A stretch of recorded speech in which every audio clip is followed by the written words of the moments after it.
สบายดีมื้อนี้สิมาโคเวอร์เพลงดีสำใดก็บ่ได้ใจน้องเนาะของไอ้แก่ใหญ่ไผวันหรือว่าสิม่วนกว่าต้นฉบับหรือบ่ม่วนกว่าต้นฉบับก็ขอโทษขออภัยนำเด้อกดไลค์กดแชร์ให้ได้มาฟังกันเลย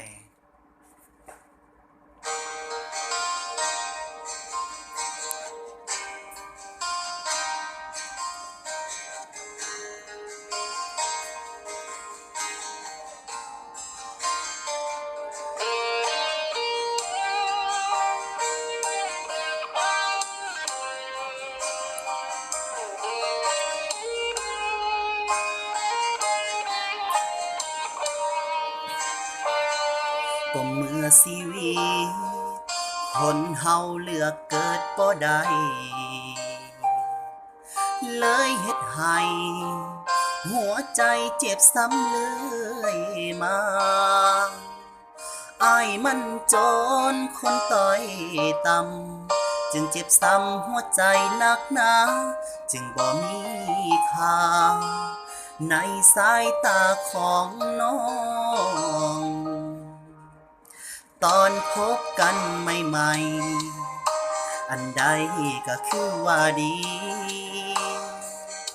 ที่เงินบ่มีบ่เป็นหยังช่วยกันหาได้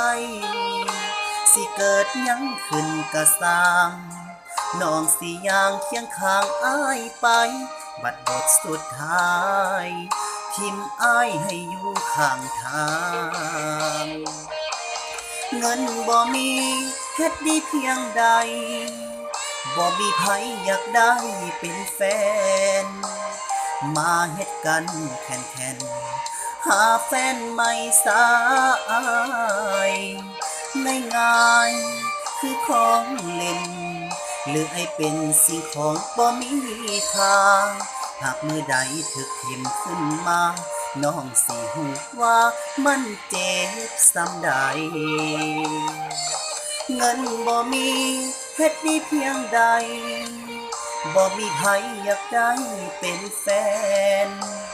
มาเฮ็ดกันแข่นๆหาแฟนใหม่สายง่ายๆคือของเล่นหรือให้เป็นสิ่งของบ่มีค่าหากมือใดถึกทิ่มขึ้นมาน้องสิฮู้ว่ามันเจ็บส่ำใด